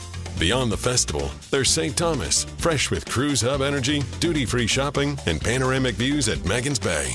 St. John is quiet, wild, and pure, where every trail and beach is its own adventure. Explore one island or all three. Each offers something unique, all with warm hospitality and that easy island vibe. Travel from New England could not be easier. There's no passport needed and no money to exchange. This holiday season, plan your escape and fall naturally in rhythm with the heartbeat of the islands. Visit usvi.com and book your trip today. That's visit usvi.com. Your home has been the center of your life for years, maybe decades, but as you enter retirement, its role starts to change. Hi, this is Mike Armstrong from the Armstrong Advisory Group. The focus shifts from what your home means to how well it supports your lifestyle. For many people, the space that once made sense for a busy family now requires more time, energy, and money than it should. Retirement is about simplifying, choosing a home that's easier to maintain, closer to the people and services that matter, and better aligned with how you want to live may be the right move as you head into your later years. Our new guide called Owning Real Estate and Retirement tackles a number of different issues that may help you turn your home into a source of flexibility and freedom, helping you plan for the years ahead with comfort and confidence. Get your free copy today by calling 800-393-4001. That's 800-393-4001, or you can request the guide at armstrongadvisory.com. The proceeding was paid for by Armstrong Advisory Group, a registered investment advisor. Nothing in the ad or in any Armstrong guide is specific financial, legal, or tax advice. Consult your own financial, tax, and estate planning advisors before making any investment decisions. Armstrong may contact you to offer investment advisory services. Planning for the future is challenging. At Cushing & Dolan, we believe that sometimes the simplest step can make all the difference. A joint revocable trust allows married couples to stay in control of their assets while making sure those assets are distributed properly. Our new guide, The Simplicity of Joint Revocable Trusts, shows how couples can take advantage of both the $13.99 million federal exemption and the $2 million Massachusetts exemption without losing benefits when one spouse passes away. This trust may help you avoid probate, reduce estate taxes, and even provide a step up in basis that can save your family money when it's time to sell your home or investments. Learn how to make your estate plan work smarter, not harder. Call 866-848-5699 right now and ask for your free guide today. That's 866-848-5699. Or you can request it online from our website, legalexchangeshow.com. The proceeding was paid for and the views expressed are solely those of Cushing & Dolan. Cushing & Dolan and or Armstrong Advisory may contact you offering legal or investment services. Cushing & Dolan and Armstrong Advisory do not endorse each other and are not affiliated. Hey, listen, are you a 50-year-old person looking for term life insurance? Then you need to talk to Bob. Bob specializes in helping people find $1 million or more of term life insurance for a couple of $100 a month. Look, you need to know there's a price war in the term life insurance business, and you may be paying too much. Call Bob, and he'll shop and see how much money he can save you. Look, this could be the last term life insurance policy you ever have. Your rates are guaranteed for the next 20 years. That's right, guaranteed level rates for the next 20 years. And if you're a smoker or your health is not perfect, Bob has great rates for you too. So for $1 million of term life insurance coverage for a couple of $100 a month, call Bob right now. 800-965-7987. 800-965-7987. 800-965-7987. That's 800-965-7987. Paid for by Term Direct.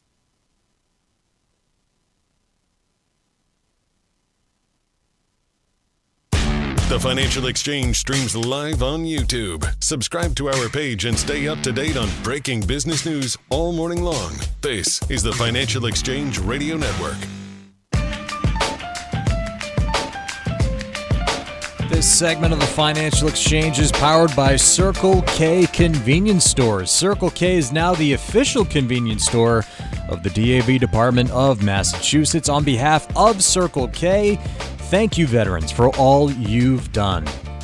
Time for trivia here on the Financial Exchange. And on Monday earlier this week, CBS aired the Everybody Loves Raymond 30th anniversary special. One major surprise we learned from the special was that Peter Boyle was great friends with a legendary musician, so much so that said musician was Peter Boyle's best man at his 1977 wedding. So our trivia question today: who was Peter Boyle's best man at his 1977 wedding? Once again, who was Peter Boyle's best man at his 1977 wedding?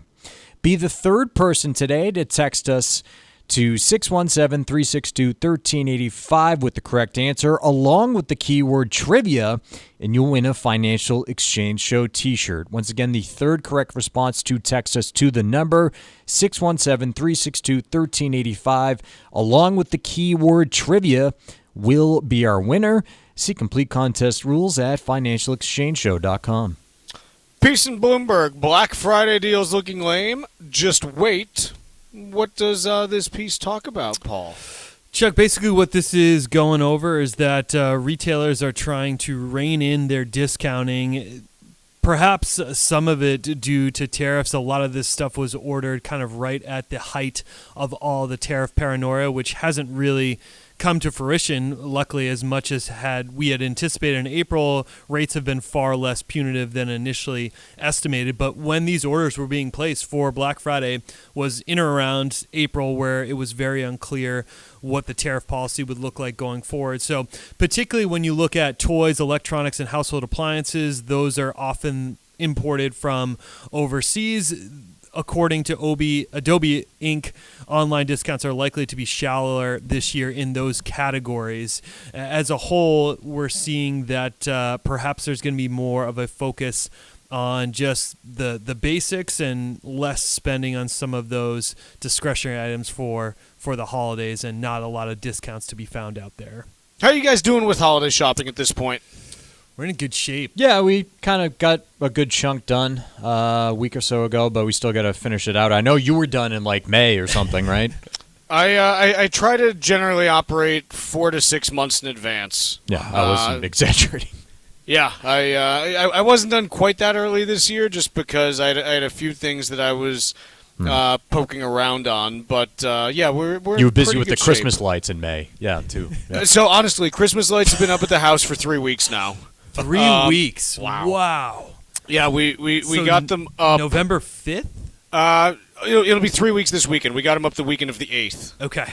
Wow. Now, granted, we had this Friendsgiving that we did last weekend that was a 1980s Italian Christmas theme that we did just because we didn't want to have turkey twice. Okay, yeah, yeah. We didn't want to have turkey twice, but honestly, like, here's the thing. We talked about it, my wife and I, and we decided, look, we're going to kind of do this every year because I'm a big believer that Thanksgiving doesn't need to have like its own decor. Like it's late enough in the fall that like you don't need all these leaves and things and whatever. Right. And True.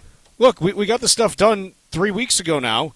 We get to actually keep it up for a couple months and enjoy it instead of just like running around like crazy the first week of December trying to get everything done. It's like, no, we're still gonna have to go get tree and stuff in a few days.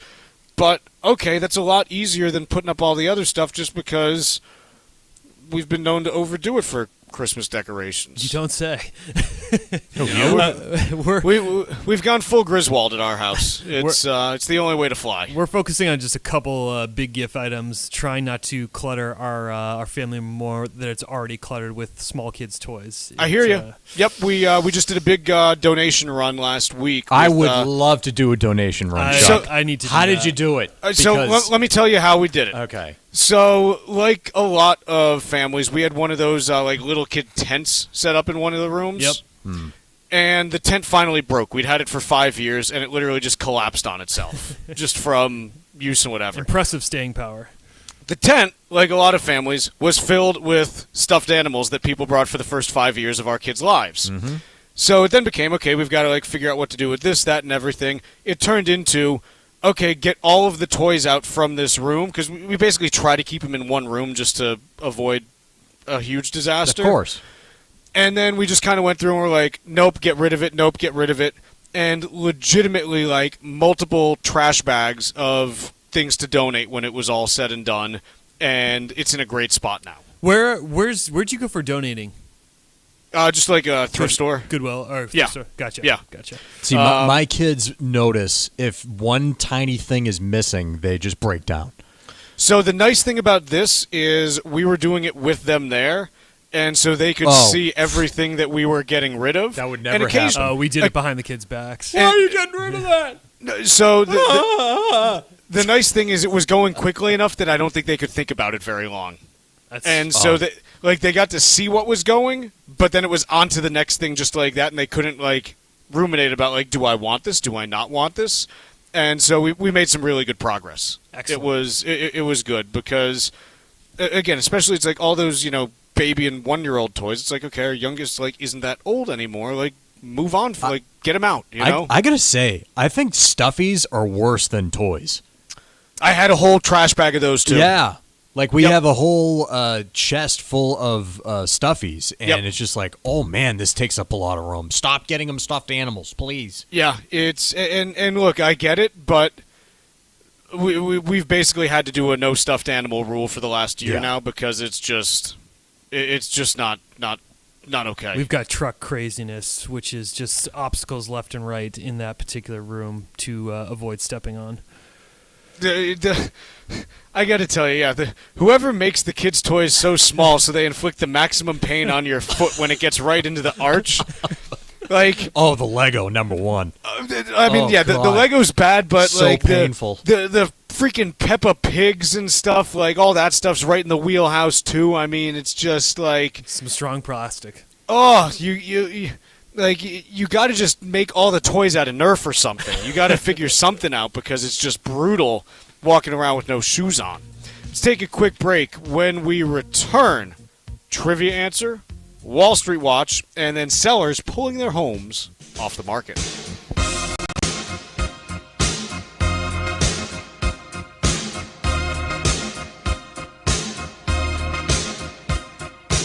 Bringing the latest financial news straight to your radio every day. It's the Financial Exchange on the Financial Exchange Radio Network.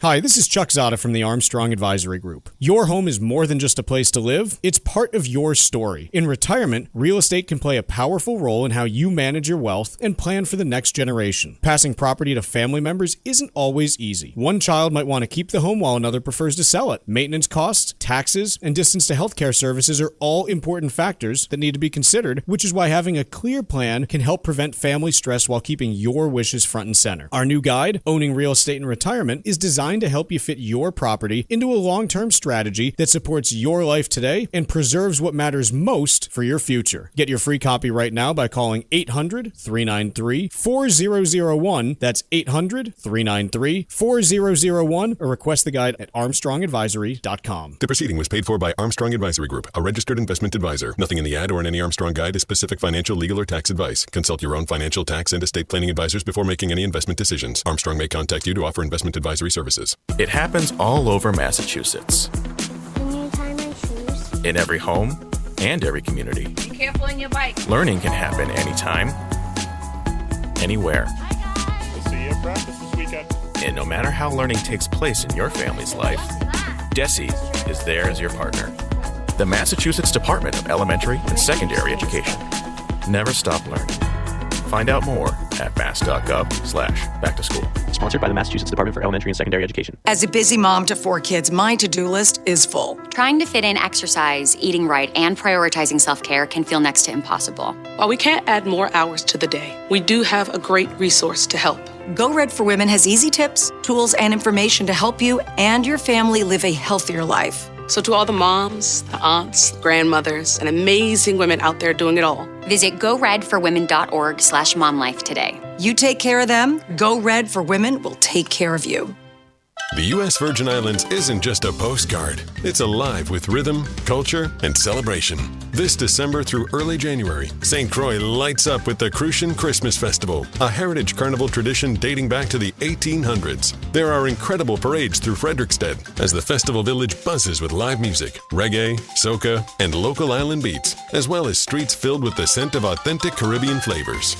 Beyond the festival, there's St. Thomas, fresh with cruise hub energy, duty-free shopping, and panoramic views at Magens Bay. St. John is quiet, wild, and pure, where every trail and beach is its own adventure. Explore one island or all three. Each offers something unique, all with warm hospitality and that easy island vibe. Travel from New England could not be easier. There's no passport needed and no money to exchange. This holiday season, plan your escape and fall naturally in rhythm with the heartbeat of the islands. Visit usvi.com and book your trip today. That's visit usvi.com. This is Tucker Silva of the Financial Exchange Show, and I'm joined today by estate planning attorney Todd Lutzke from the law firm of Cushing & Dolan with your Financial Exchange quick tip of the day. And today we're talking about joint revocable trusts. Todd, for couples who already have wills in place, why might it make sense to look at a joint revocable trust, and what can it do that a simple will can't? Yeah, this is important because a lot of people believe that wills are an estate plan, when really a will is a won't. I've said it many times. It won't avoid probate. It won't reduce estate taxes. It won't protect assets from the nursing home. You're going to need some kind of trust to do that. So that's the most important reason why a will is not enough. Then you need to think about, well, what kind of trust are you doing? Well, in this case, we're talking about joint trusts. And boy, folks, these are so underutilized, but they are really powerful for moderate estates. And today, moderate estates are, below 15 million with the exemption as high as it is. So you can actually make it easier for folks. Put all the assets into this trust. You can jointly put your brokerage accounts and real estate in the trust. It's simple. You don't have to split assets between two trusts. Ease of operation, and it's going to reduce estate taxes, avoid probate, and provide a bloodline plan for your family, even to the extent where if you want to protect it from future creditors and divorces of the kids, you can do that in the trust as well. And the will won't do any of that. Cushing & Dolan have been helping families like yours for more than 40 years now. Learn how you can avoid probate, eliminate estate taxes, protect your kids' inheritance, and keep your money in your family. Request this brand new guide from Cushing & Dolan called The Simplicity of Joint Revocable Trusts. Call 866-848-5699. That's 866-848-5699, or you can request it from their website, legalexchangeshow.com. The proceeding was paid for and the views expressed are solely those of Cushing & Dolan. Cushing & Dolan and or Armstrong Advisory may contact you offering legal or investment services. Cushing & Armstrong do not endorse each other and are not affiliated.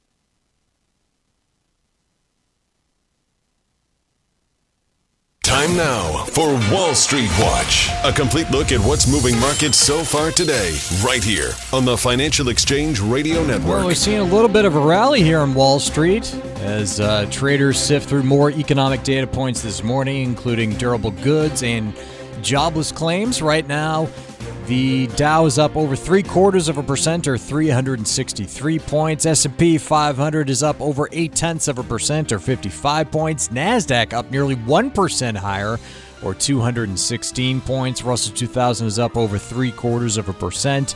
10-year Treasury yield is up 1 basis point at 4.013%, and crude oil is edging higher, trading just below $58 a barrel. After the stock pulled back 3% in reaction to optimism around Google's AI chips, NVIDIA shares are rebounding nearly 2% today. In response to concerns, the AI and chip giant said on a post on X that it is a generation ahead of the industry. Alphabet, by the way, is down over 1%. Meanwhile, shares in Dell Technologies are rising 6% now after the computer and software maker raised its full-year guidance and forecasted its AI server shipments would more than double. Elsewhere, Deere beat earnings and revenue expectations for the previous quarter. However, the farm equipment maker issued a downbeat annual forecast and said tariffs and uncertainty would pressure earnings. Deere is down by 5%. And apparel retailer Urban Outfitters posted stronger than expected quarterly results boosted by its namesake brand. That stock is rallying over 10% higher. I'm Tucker Silva, and that is Wall Street Watch. And in the previous segment, we asked you the trivia question. Who was Peter Boyle's best man at his 1977 wedding? That would be John Lennon. John Lennon was his best man. Sean from Boston, Mass. is our winner today, taking home a Financial Exchange Show t-shirt. We play trivia every day here in the Financial Exchange. See complete contest rules at financialexchangeshow.com. And again, the Financial Exchange streams every day live on YouTube. Subscribe to our page and follow market activity all morning long. Search the Financial Exchange on YouTube and hit that subscribe button. Sellers pulling their homes off the market at the fastest pace in nearly a decade. This according to data out of Redfin. 85,000 U.S. sellers took their homes off the market in September, up 28% from September of 2024, and the highest level for that month in 8 years. Big reason for a delisting is you don't want to lower your price to accept a lower sale price. And this most likely, in my opinion, has to do with people who bought properties within the last couple of years and don't want to take an actual loss on their sale, or in some cases might not have the equity to be able to take a loss on the sale. Yeah, we're finally on the supply side getting a little bit more relief, though it hasn't really translated into significantly lower prices nationally. Obviously, if you look at some areas of the country, there has been significant price declines. The supply of homes for sale is about 15% higher now than it was a year ago, according to Realtor.com. That could shrink in the coming weeks here because of some seasonal effects. But as you had mentioned in the first hour of the show, Chuck, it has been a very weak housing market. Interest rates have come down a little bit, perhaps not as significantly as once thought, and we still haven't seen a tremendous amount of housing activity. I don't really know what cures it in those areas that are challenged the most, in Florida and Texas and some areas of the Sun Belt. It's not as if there's going to be a huge surge of buyers that I would think are going to come into the market anytime soon. No, it's something where also, if you have home prices that are falling in an area, again, one of the reasons why people decide to buy a house is because they think the value of it is going to move up. If you have home prices that are falling significantly in an area, people say, no, I don't want to buy right now. Prices are falling. I want to wait until I see some stability. And so this is why you get into the issue of, hey, even though prices have come down, you're still not seeing a conclusive move up in volumes. I was looking at the volume data yesterday, just because we had gotten existing home sales data last week, and basically, where the latest numbers for October are an annualized pace of 4.1 million. You can go back to pretty much April of 23, so almost 3 years now, 2.5 years. The peak has been around 4.25 million. The bottom has been around 3.85 million. And everything else has just been wiggling in between. Normal market, pre-pandemic, we were generally seeing around 5 to 5.5 million units transacting in a given year. So we're running, 25 to 30% below pre-pandemic volume. And then obviously 21 and 22 got nuts. I mean, we had times where we were running almost 7 million annualized units, 6.5 million annualized units. I don't think that's where, you would expect to get to. But in terms of latent capacity, we're running 1 to 1.5 million units below per year where you would normally be transacting. It's not going to be an easy go for the housing market anytime soon. That's for sure. Estate planning isn't just about taxes; it's about peace of mind. Cushing & Dolan believes your plan should protect your family, not complicate your life. A joint revocable trust can help you do both. It lets you avoid probate, which means no court delays, no public filings, and no stress for your loved ones. Your estate stays private and your family stays in control.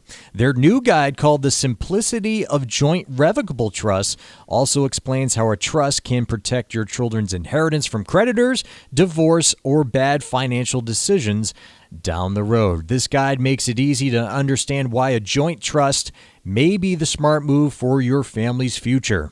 Call 866-848-5699 right now and ask for your free copy of the Cushing & Dolan guide. Call The Simplicity of Joint Revocable Trust. Once again, 866 848-5699, or you can request it from their website, legalexchangeshow.com.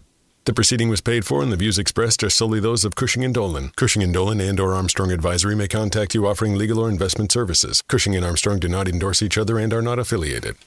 Schneider Electric, who is a major manufacturer of, well, as the name implies, basically all kinds of different products related to electricity generation, power management, like you name it.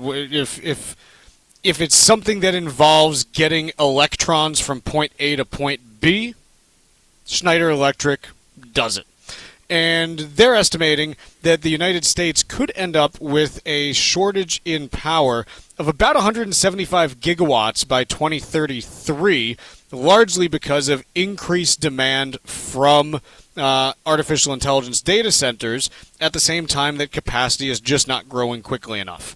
And this is something we've been talking about for months, and it's nice to know that everyone is finally paying attention to this because, we were on this back in the summer when no one wanted to talk about it, and this is now, people are realizing, oh yeah, this is kind of a problem, and no one's really doing enough to address it. It's just not something where we're clearing the hurdles that need to be, jumped over right now in order to build power plants and power generation and distribution quickly enough to deal with all these data centers that are going up.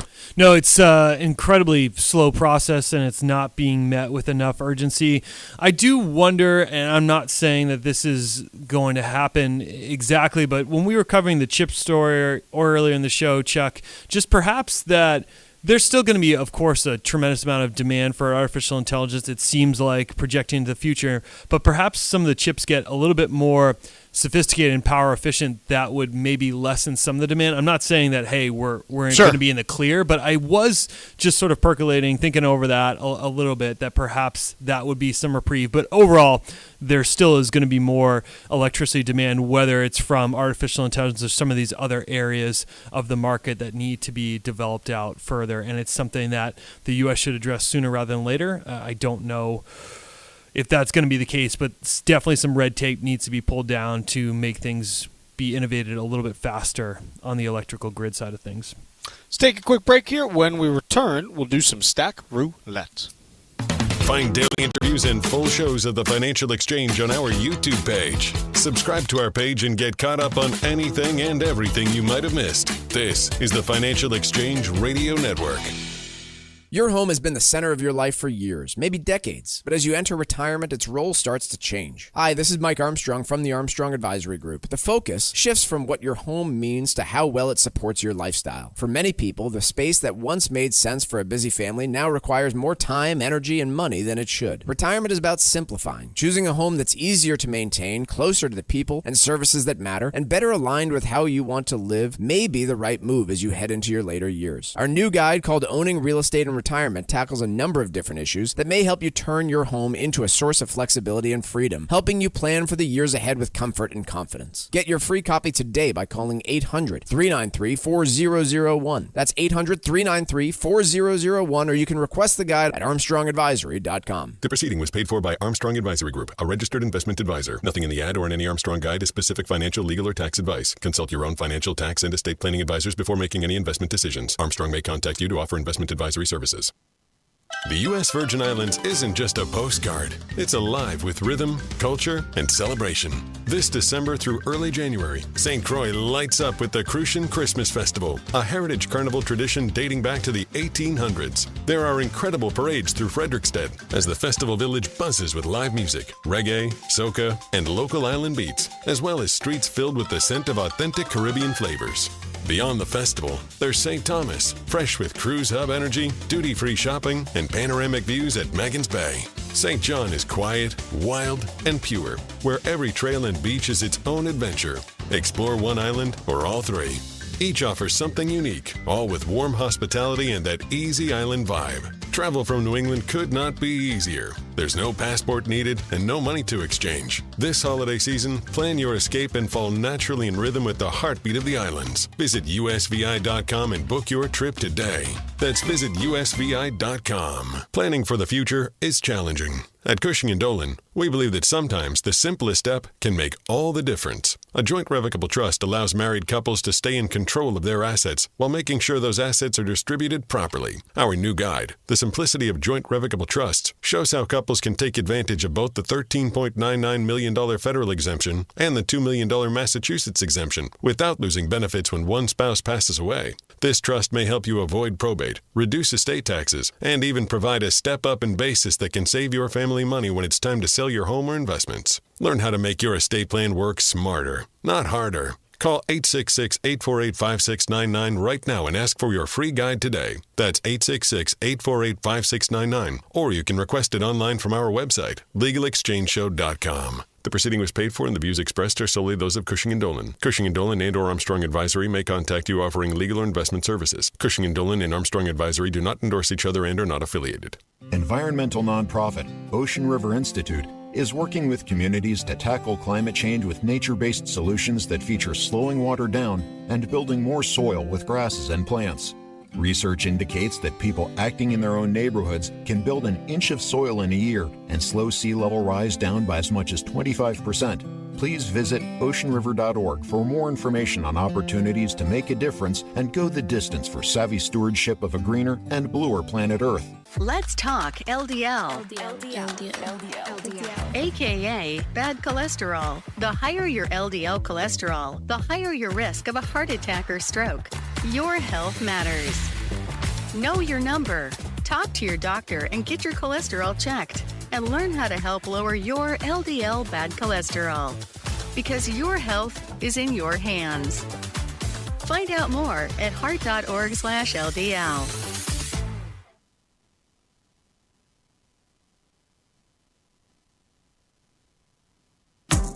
The Financial Exchange is live on SiriusXM's Business Radio Channel 132, weekdays from 11 to noon.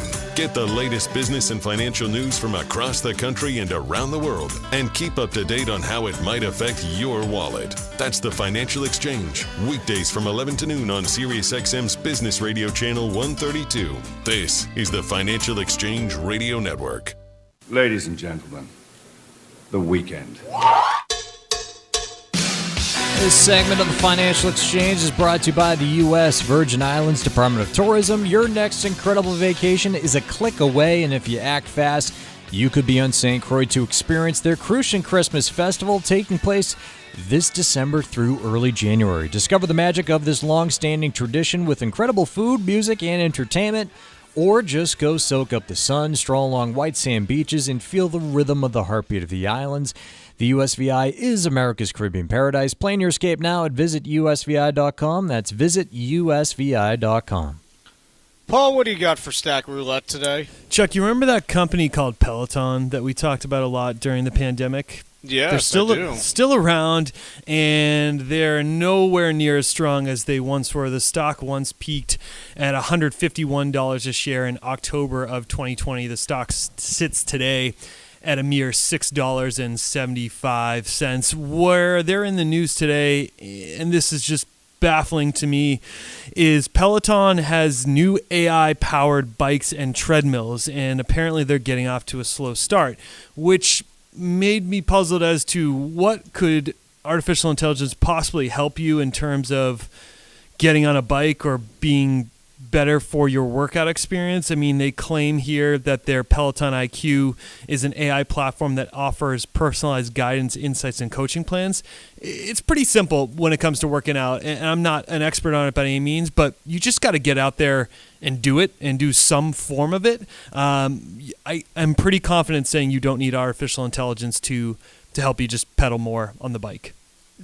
I agree. It's something where I feel like, and this is not a Peloton thing, but again, everyone wants to be like getting into like trying to measure every aspect of your health. Like, oh, if we can just measure it, like we'll be able to like do it better. And it's like, no, like guys, if you want to like bike faster, then bike faster. I know that sounds kind of dumb, but biking is like running, which is, I'm not a genius, but it's something I know something about. Ultimately, when it comes to any kind of aerobic activity, your limit is basically how much pain you're willing to endure in that moment.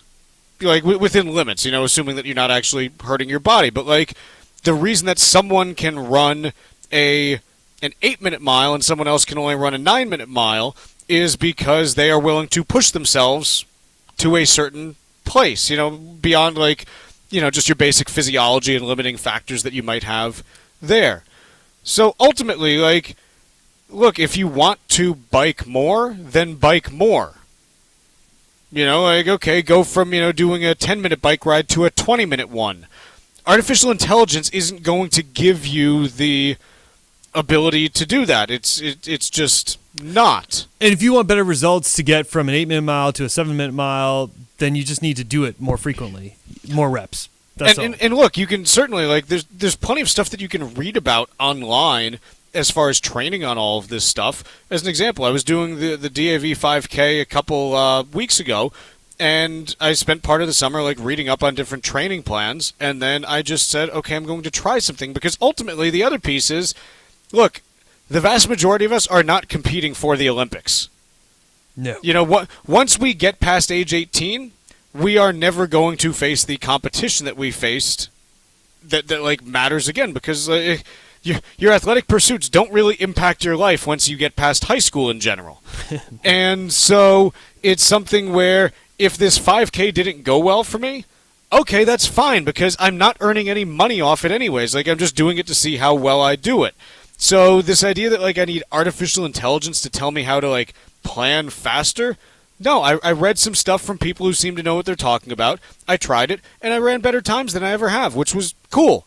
But, would artificial intelligence have been able to be like, do this, do that, do this? No, because the amount of training I had was dictated by my schedule, which is dictated by my work and what I need to do with my kids and family and this, so I don't know that I could have done anything differently anyways.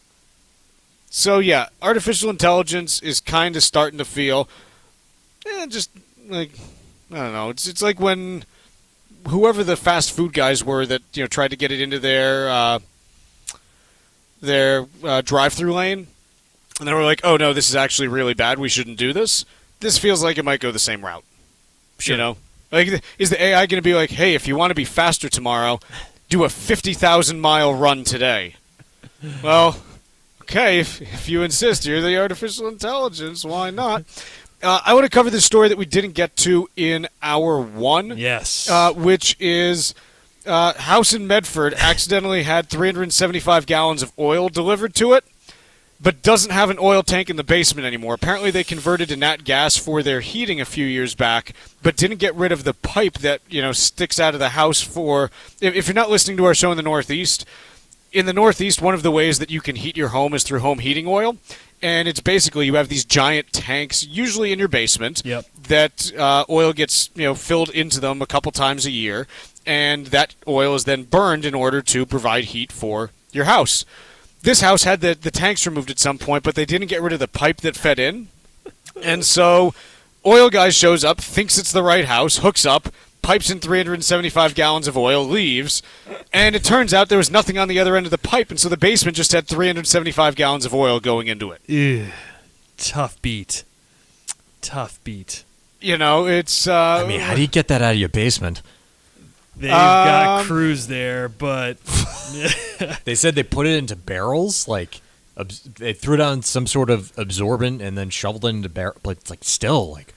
Oh my goodness! Yeah, that's a mess. It's the kind of thing where Not to mention the smell. The good news, you probably find out about that quickly, because you're like, something's wrong when you go into the basement, and it happens to be the 3 inches of oil I have on the ground. The bad news is, like, what kind of remediation do you need to do in order to make sure that's not like leaching pollutants into the walls and stuff that then you're breathing in for the rest of the time? I don't know. Yeah, this is like 100 times worse than what we were talking about with used cars when someone smokes in them and you buy that new car or that used car from them. Like this, how could this not just be within the property for a long time, or how can you be convinced that it's fully cleaned out? It's tough beat. Doesn't feel good, but Hey, at least that oil delivery happened, I guess. Let's see. What else do we want to cover here? Just this rally. Yeah, markets cranking. All of a sudden. You got markets up another basically 1% across major indices today. S&P's back above 6,800, so within a couple points of all-time highs. And this is why, again, I know everyone got a little panicky last week, but you never know how these things are going to evolve. And this has been a crazy resilient market for the last 6 months. Every time we've had one of these, 3, 4, 5% tests, it's bounced from it. I'm not saying that this means like things are all clear because I don't know where we're going, but man, like you're talking like a 300-point rally on the S&P 500 since Friday morning now, and it's pretty impressive. I got to say, it's pretty darn impressive what we're seeing. We're going to take a quick break for, well, the whole Thanksgiving holiday and everything. But to anyone listening, hope you get where you're traveling safely. Hope you can spend some time with friends and family, and hope you have a great Thanksgiving and post-Thanksgiving weekend. We'll see you back here next week.